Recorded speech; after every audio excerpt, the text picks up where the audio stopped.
သူဇနီးဖောက်ပြန်တာဟိုတားဆီးဖို့အဲ့ဒီလူဟာသူမရဲ့ခြေချင်းဝတ်ကိုကြိုးပါလေးတစ်ချောင်းနဲ့ချီနှောင်ထားလေးရှိပါတယ်။အကယ်၍သူ့အိမ်ပြန်လာတဲ့အခါအဲ့ဒီကြိုးပြေလျော့နေတာကိုတွေ့ရင်အန်နာတယောက်အရိုက်နှက်ခံရမှာပါ။သူတို့သမီးလေးကတော့ဘေးအခန်းမှာငင်လေးထိုင်ပြီးသူမအမေရဲ့အော်ဟစ်တန်တွေကိုနားထောင်နေုံကလေးလို့ဘာမှမတတ်နိုင်ပါဘူး။ဒီအိမ်မှာအန်နာရဲ့စနက်တန်းဟာဝက်ချန်တဲ့ကဝက်တကောင်ထက်မပိုပါဘူး။သူမကိုထမင်းစပွဲမှာတောင်ထိုင်စားခွင့်မပြုသလိုမိသားစုထပ်ပုံရိုက်တဲ့အခါမှာလဲဒေါင်းတူနေရာမှာပဲငင်လေးရက်နေရပါတယ်။နောက်ဆုံးမှာတော့အန်နာဟာဒီလိုရက်ဆက်တဲ့ဖိနှိပ်မှုတွေကိုဆက်ပြီးမတောင့်ခံနိုင်တော့ပါဘူး။သူ့ခင်ပေါ်နဲ့သမီးပြင်သွားနေတော့သူမဟာအိမ်နီးချင်းတယောက်စီကနေအိတ်ဆေးအမှုတချိုးရဖို့အတွက်တောင်းပန်ခဲ့ပါတယ်။သူမမှာပေးစရာပတ်စံမရှိတဲ့အတွက်သူမရဲ့စကတ်ကိုလှန်ပြပြီးအဖိုးခအဖြစ်ပေးဆက်ထည့်ရပါတယ်။ခင်ပွန်းဖြစ်သူဂျက်ညစာစားနေတော့သူမဟာရေဖန်ခွက်ထည့်ကိုအိတ်ဆေးတွေခိုးထည့်လိုက်ပါတယ်။ဘာမှမရမိရဲ့ဂျက်ဟာ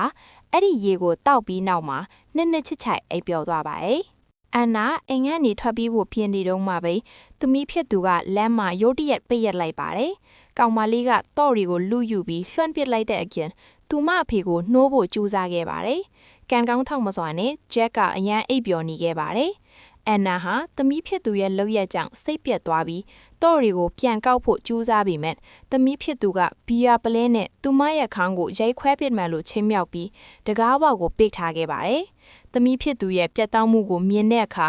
အန်နာဟာတော့ရီကိုကုတင်ဘောကိုစိတ်ပြက်လက်ပြက်နဲ့ပြစ်တင်လိုက်ရပါတယ်။အဲ့ဒီအချိန်မှာပဲဂျက်ကနိုးလာခဲ့ပါတယ်။အဲ့ဒီနောက်မှာတော့အန်နာဟာနောက်ထပ်တစ်ကြိမ်လူမဆန်စွာအရိုက်နှက်ခံရပြန်ပါတယ်။သမီးဖြစ်သူကိုစုချတဲ့အနေနဲ့ဂျက်ဟာဝက်ကင်းတကောင်ကိုအထူးပြင်ဆင်ပေးခဲ့ပေမဲ့အန်နာအတွက်ကတော့သူတို့စားခြင်းစားကြံအယိုးပုံးတွေပဲရခဲ့ပါတယ်။အဖေဖြစ်သူရဲ့အချစ်ကိုပိုရဖို့အတွက်သမီးဖြစ်သူက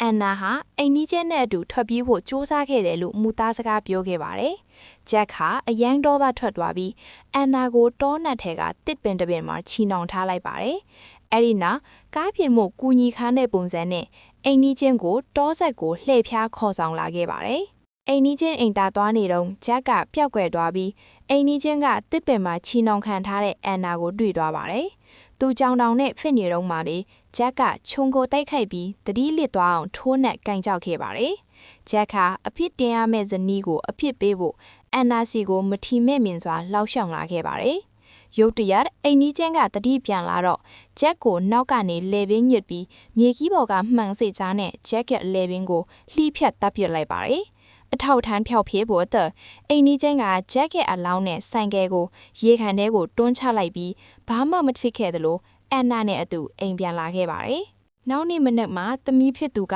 အဖေဖယ်မှာလဲလို့မေးတဲ့အခါအန်နာကစင်ချေတစ်ခုပေးပြီးရှောက်လဲလိုက်ပါတယ်။သမီးဖြစ်သူဟာအိမ်နီးချင်းကိုမြင်တဲ့အခါမကောင်းတဲ့ငွေဆက်တစ်ခုကိုခံစားလိုက်ရပါတယ်။သူမအာယုံပြောင်းတော့အောင်အန်နာကအိမ်နီးချင်းကိုခွေးလေးတစ်ကောင်ယူလာဖို့ခိုင်းလိုက်ပါတယ်။ကောင်မလေးကအဲ့ဒီခွေးလေးကိုသူမအဖေရဲ့နာမည်ပေးဖို့အကြံပေးလိုက်တဲ့အခါသူတို့နှစ်ယောက်ရဲ့စိတ်မသက်သာမှုဖြစ်နေတဲ့မျက်နှာတွေကိုကြည့်ပြီးတခုခုမှားနေပြီဆိုတာကိုသူမအလွယ်တကူအေးပြီးသွားပါတော့တယ်။အဲ့ဒီညမှာပဲသမီးဖြစ်သူကအဲ့ဒီခွေးလေးကိုဟင်းအိုးထဲထည့်ပြီးချက်ဖို့ကြိုးစားနေပါတယ်။ကံကောင်းစွာနဲ့အန်နာကအတန်ကြားပြီးမီးဖိုးချင်းနဲ့ဝင်လာလို့ခွေးလေးအသက်ချန်ရသွားပါတယ်။နောက်ရက်မှာတော့အန်နာကခွေးလေးကိုအိမ်နီးချင်းစီပြန်ယူပြီးသမီးဖြစ်သူကိုအနှံတရားပြောပြတဲ့ပြောပြပတိုင်ပင်နေပါတယ်။သူတို့မသိတာကကောင်မလေးကတကားနာကနေချောင်းနာထောင်နေတာပါ။သူတို့စကားကိုဝေးဝါပြောနေပေမဲ့သူတို့နောက်ဆုံးမခံတဲ့အမူအရာတွေဟဲ့သူတို့ရဲ့အဖေဟာသူတို့ရဲ့အစီအစဉ်ထဲမှာတည်ဆုံသွားတယ်ဆိုတာကိုသူမအလဲတကူရိပ်ပြီးသွားပါတော့တယ်